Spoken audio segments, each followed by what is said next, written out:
But what turned me around was feeding my mind. So I remember I took the little bit of change I had left in my pocket and I got on a bus and I drove, they drove me anyway on the bus for about, I don't know, it's about an hour's away from where I was, because I'd been to this place once before, had this amazing bookstore. And I figured I'll go in there and I'll just read a bunch of books while I'm in there because I can't afford any. And then I picked up a book called The Magic of Believing by Claude M. Bristol. And in this book, it talked about training and conditioning your mind and how what goes in your mind becomes the experience of your life and how to do it. And I was so depressed, I didn't know what to do. And so I went and, I'll never forget, I went back to this little laundry room and there was a mirror there and the book said, you know, put your goals on the mirror so you look through your own eyes into your goals and you see in your own eyes and you read those goals. Do it with soap. And so I did it in the mirror. And then I made these little posters that said things like, only a loser is depressed. Now that's not true. But I felt like I'm not a loser, and that was the leverage I had, right? I can't be depressed if the losers are depressed. And so I just try to work on everything. But gradually I started turning my life around and I did 5 things and I did them again. I got to tell you, multiple times in my life when I hit really bad places, when I was told I had a tumor in my brain and that, you know, I might die, you know, when I buried all 4 of my fathers over the course of a year and a half and my mother. Those are rough times. They start to shift you. When 2008 happened and looked like everything was going under. And I went back and I reapplied it here at the beginning of the pandemic as well. So they're really simple. But first, of the 5 keys to transform your life. I don't care where you are, how great it is. If you can get to the next level, the first step is stand guard at the door of your mind. And I got that from my teacher, Jim Rohn. I remember he came to me one day and I was really frustrated. I was saying, you know, I'm working so hard and nothing's really working and I don't understand it. And I was super frustrated. And I remember he came to me and he said, Tony, he said, listen to me. He said, tell me what are you reading? He said, tell me who you're talking to. He said, tell me who you're surrounding yourself with. And I said, well, I'm mostly isolated by myself. And I said, but I'm so frustrated. He goes, listen to me. He said, answer this question for me. He said, what happens in the world if, let's say, you know, your worst enemy comes by and drops sugar in your coffee? And I said, well, you'd have sweet coffee. He said, well, what if your best friend, even by accident, drops 1 drop of strychnine? And what if it's your brother, your sister, your mother, your father, somebody you love, accidentally drops 1 drop of strychnine? I said, well, then you'd be dead. He goes, that's right. So remember, life is both sugar and strychnine, so watch your coffee. We were born to do something. You're here to do a work. The 2 most important moments in our lives, the day that we're born and the day that we realize why we're born. And if you don't know, if you want to live a life of misery, don't try and find out. But if you want to live a life that has meaning and value and a sense of direction, spend as much time as you possibly can to answer the question, why am I here? Secret to success. There's a system to success. And no matter what organization you become a part of, the system works if you work it. If you don't work it, it won't work. But it works if you work it. And that's 1 4-letter word that most people don't like. They're not willing to work. Go in there hoping it doesn't happen. Why? Because they don't want to do the work. It's an aversion to most people's spirit.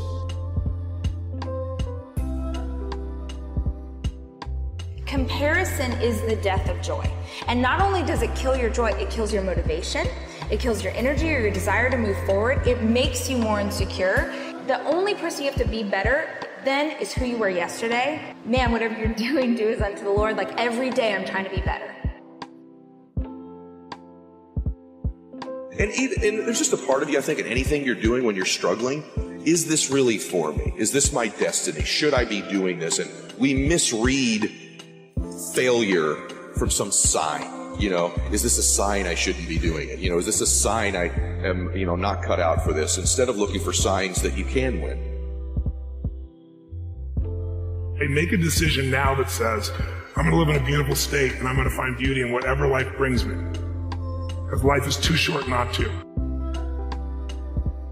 haven't developed grit yet. And so grit is the ability to persevere, to see things through, to go past the point at which it has stopped being fun and it becomes boring because you believe in your end goal enough, you're excited by what you're trying to accomplish so much that you're willing to fight through all of that difficulty. You're willing to fight through the boredom. You're willing to fight through the unease that arises when you step outside your comfort zone. You're doing things you're not good at and things that are boring. Those are the two things that I find kill most people. They just cannot handle the things that make them go, oh God, like I'm not very good at this and I'm feeling really badly about myself.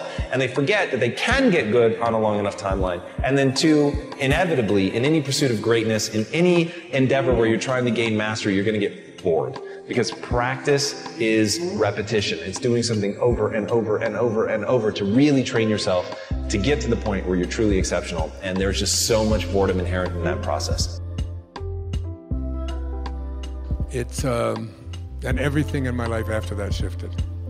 My diet changed, my habits changed, everything turned around because I got the rage out of me. Because in order to attract the elements that are going to bring you the ability to manifest into your life what you want. Remember how I opened this program. We do not manifest what we want. That comes from a place of missing. We manifest what we are. The angels who will guide you throughout your life will only be there for you when they recognize themselves in you. And they cannot recognize themselves in you and guide you when you are filled with hatred, anger, judgment, condemnation, bitterness, fear, anxiety, stress. You have to let all of that go and be love. Be in this place of perfect divine love. Love for everything and everyone on our planet. That's self-actualization at work. And the principles for bringing this about into your life are the last 5 chapters of Wishes Fulfilled. But basically, what it says is the greatest gift that you've ever been given is the gift of your imagination. Your imagination is yours to be able to do anything you want with. You can place any thought in there with the awareness of I am.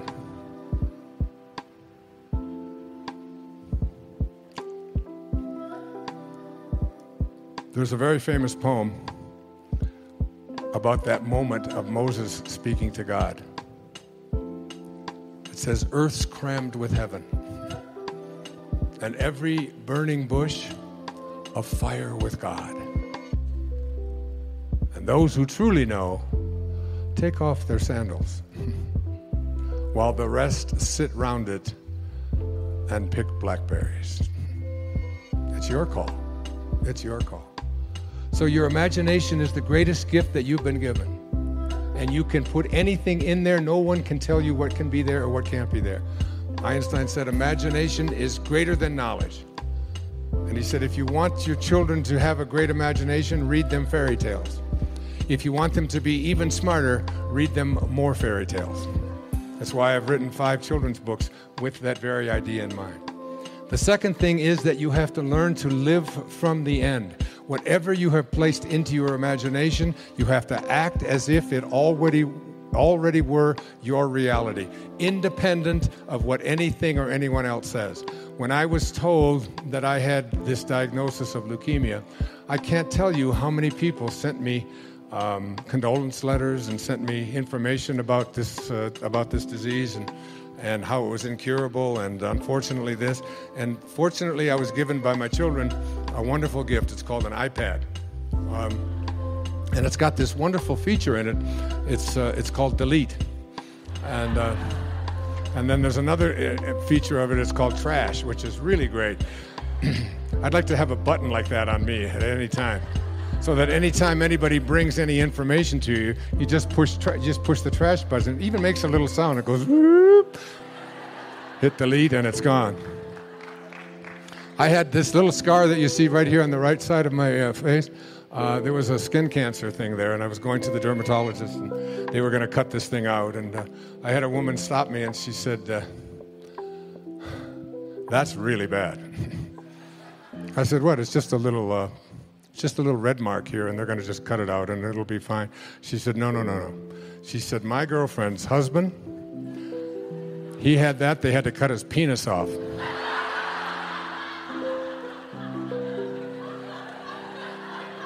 I said, just got a little red mark on my chin, and I couldn't possibly... Trash, right? You want to be very careful, because there's always people out there who are willing to send you messages about how terrible something is going to be. The third of these principles is the principle of, I call it, assuming the feeling of the wish fulfilled. You must be able to feel it, because every time that you feel something within your body, you give a instruction to your subconscious mind. And your subconscious mind is the part of you where you do all of your living. You want to redo your subconscious mind.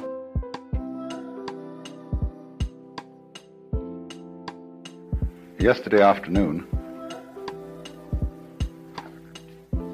I was discussing the plausibility of two essential features of the philosophy of illusion. The question that we have to decide whether to take life seriously or not, that is to say, whether the plot is comic or tragic. And if it's tragic, you see, must we say that it's ultimately tragic? And the question of who are you?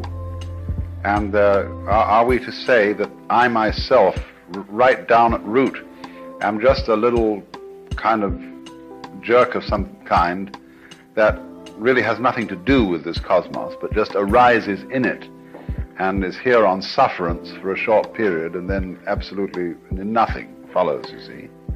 Or the alternative to that is what I really am, the same as the whole thing, that is, the works, the it, or whatever you want to call it, Brahman, God, the Tao, the great void, the Buddha nature, I don't care, the self, anything, any name you want. And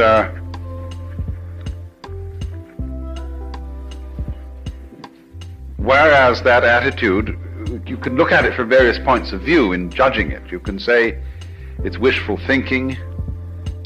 You can say that it's insufferable pride. But the point of the matter is, as I tried to show, any other way of looking at things is kind of schizoid. It looks at human beings as if they arrived in this world like a bunch of birds on the branches of a barren tree. And they just got settled there, you know, they don't belong. The sense of being strangers and pilgrims from another domain altogether. Well, where is this other domain?